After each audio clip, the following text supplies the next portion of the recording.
Hey folks, welcome back to another Dice Tower preview. I'm Mark, and today we're taking a look at Unstoppable, which is brought to you by Renegade Games. It's for 1 to 2 players, ages 14 and up, and games generally run about 30 to 90 minutes. On the city planet of Ceres 2, every alleyway invites a quick and quiet death. In the lush forests of Verenos, a single misstep could land you in the belly of a beast. And the harsh wastelands of Mithras hold both grave danger and great treasure for those who search its stacks of discarded rubbish. Amidst this chaos, you find yourself thriving, learning, and growing, touched by fate, discovering a new power within.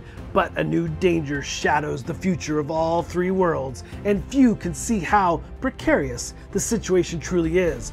Gather your allies and sharpen your skills, for the darkest days are yet to come.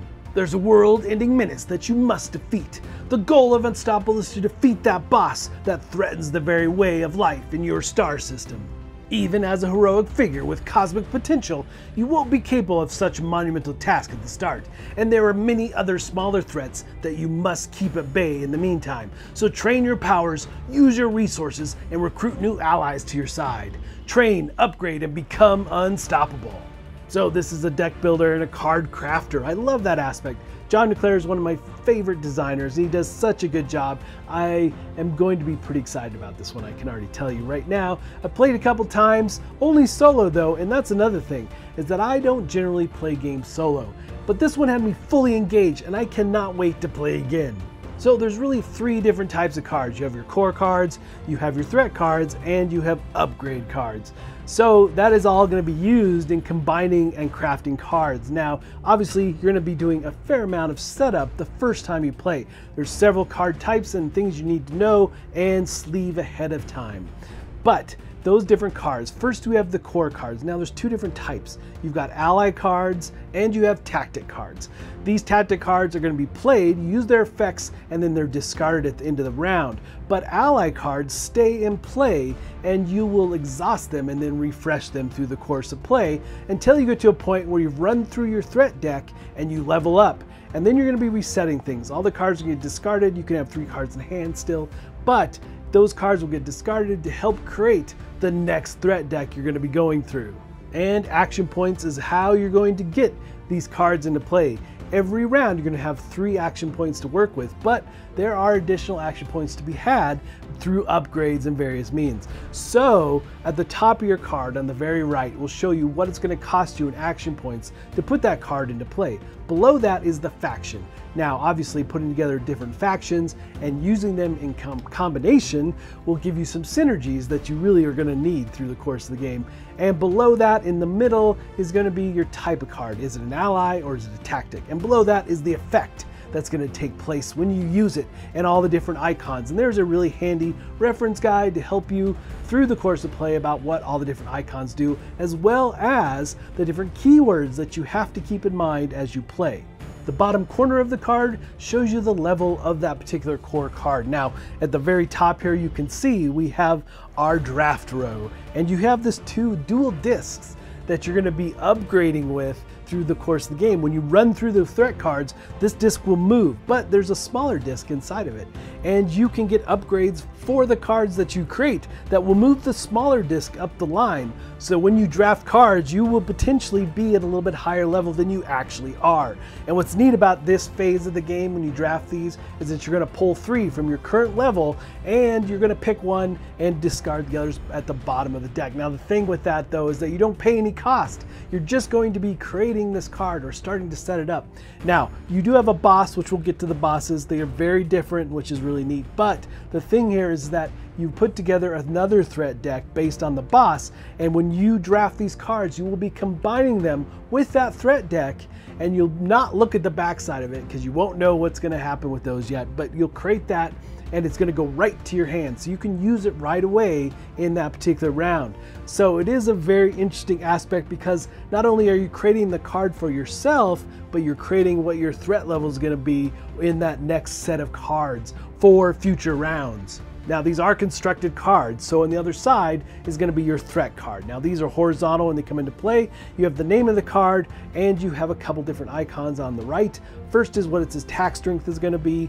If you leave it in play from the next round, you will get hit with that much damage. But next to that is going to be dictated by the boss's danger level. Its health, defense, or how much more it's going to hit you when it attacks back. So that danger level is going to move up every round, and as you move around the boss, it'll finally hit the skull, and that will be the end of the game. That is one of the ways you lose. So each of the bosses is going to work and behave very differently. Their setup is different. You've got all the information on their card, on the front and on the back, and how to set them up and what the card deck looks like when you get them into play.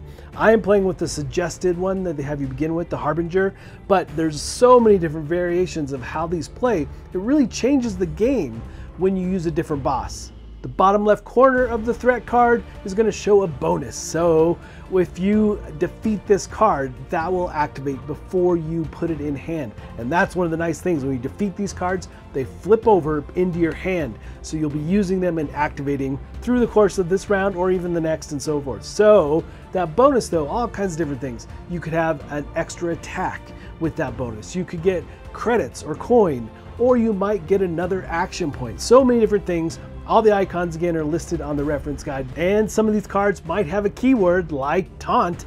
There's several different keywords that could potentially show up for these threat cards, but taunt is going to force you to attack that card first, obviously because you're being taunted. But there's several different types. Again, the reference guide will lead you through those and how to use them, but there's all kinds of things here like fast and crazed, just going to throw a wrench into what you're trying to do.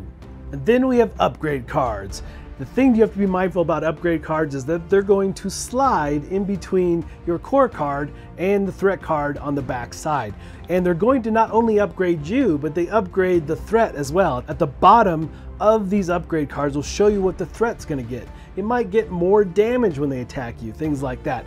But you'll see the cost of the card and credits in order to buy it, and you'll see what the upgrade's going to be. Now, there's a couple different configurations here, but in general, you'll just slide that card in between the two, and you'll now have that upgrade. And there's lots of cards that chain off of that too. Like if you have 2 or more upgrades in play or in your hand, this card will do something like give you more damage. Lots of different things.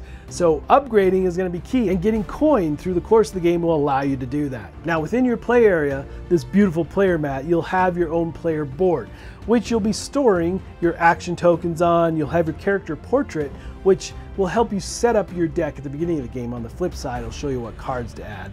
But also, it'll be tracking your health and your armor. Armor is going to be temporary from round to round, so you'll want to use it wisely and get it when you can because it'll protect you, obviously.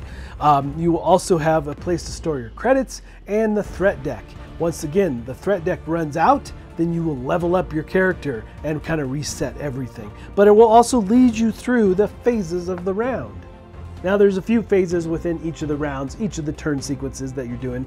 First and foremost, you have the upkeep phase. And here you're going to get your 3 action points, get those ready. You're also going to refresh any allies that you used in the previous round and any upkeep effects that you need to manage. And then you're going to do the draft phase. So you come up here and whatever level you are, you're going to draw 3 cards off the top, and you can spend some time and look at them and pick the right card. And then you're going to go over to this threat deck that was created by the boss and not look at the backside. You will slide in the card that you chose and you will immediately put that card in your hand for use, which is fantastic.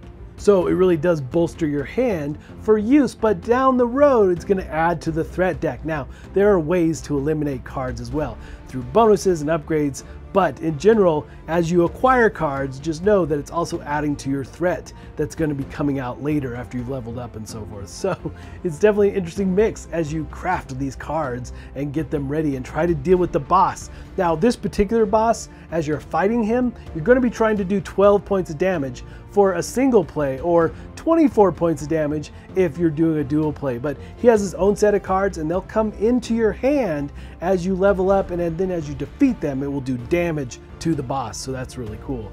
But each of the bosses, again, are going to work very differently. Now, in the main phase, which is next, really the heart of the game, you're going to be playing cards, you're going to be exhausting allies, or doing upgrades. And I should say, or doing upgrades. You can do all these things through the main phase, and it is really the core part of the game, like I said, but you'll be playing those tactic cards, trying to eliminate the various types of threats that are out there, and the damage that you do to them is cumulative, and you'll see that on each of these cards, for each starburst that it has, that's the amount of damage you're going to do, but you can't split the damage up.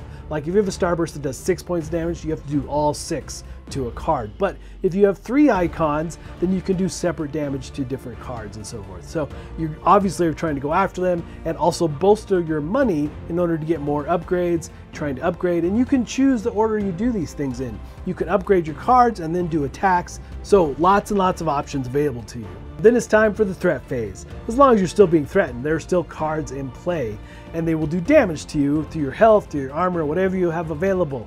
Now, it's important to note that if your health ever hits 0, you're going to lose the game. And then we move to the cleanup phase. And the first thing you're doing is discarding your tactic cards. And if you didn't spend all your action points, you lose those. They're not cumulative. And you reset your armor to 0, and then you'll refill the threat area. You always will pull 3 cards. And again, there could be keywords that could alter how many cards are coming out, like fast. So you got to be mindful about how you prepare for that next round. And finally, the danger track moves up by 1. Now there could be bonuses to be had along this track. It's not always bad, but it will add to the strength of the threat levels that are out there. But you could remove a card from your deck, or you could get credits, or you might be able to refresh the row of upgrades. So lots of different things could happen as this moves along. And there are levels of difficulty you can add, and based on that you may skip certain blocks along the way, making the game that much harder, obviously. And so that's really the basics around what's going on in this game. And the neat thing here too is that there's so many different core cards, so many synergies to create, and different cards to craft with different types of upgrades. But again, upgrades are interesting that they not only upgrade you, but they're going to upgrade your threats later down the road. And again, just the different bosses that come into play and how differently you need to engage with them just makes the game fresh for each of them. I can't wait to see more bosses that they're going to be putting into this game. But again, you hope to come out on top. The only way to win is to defeat the boss. But of course, you can lose when the danger track reaches its end, or if you lose all your health. Alright folks, just a reminder once again, this has been a Dice Tower paid preview, and everything you've seen has been in prototype form, so keep a close eye on the campaign for any changes that still may occur. Now with that said, I love a good deck builder, and this could easily become one of my favorites. I love the crafting and how the decks work, you know, all the different core cards, how they combine and do various things, and all the upgrades, some real trade-offs to be made there as you decide, yes, I really need this upgrade, and I'm going to pay the cost, but you're not only paying the cost in credits, but also in threat, because it's going to add to the threats that are going to come out later. Again, I can't emphasize that enough. I love that aspect, actually. Add some new stress, some new threat to the game. Just really, really fun. But folks, ultimately, if this looks like something of interest to you, I'm sure they'd appreciate your support. So I think that's it from me, and until next time, we'll see you at the table.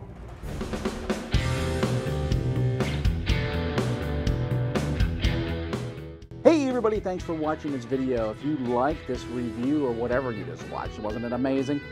Check out our channel, Dice Tower.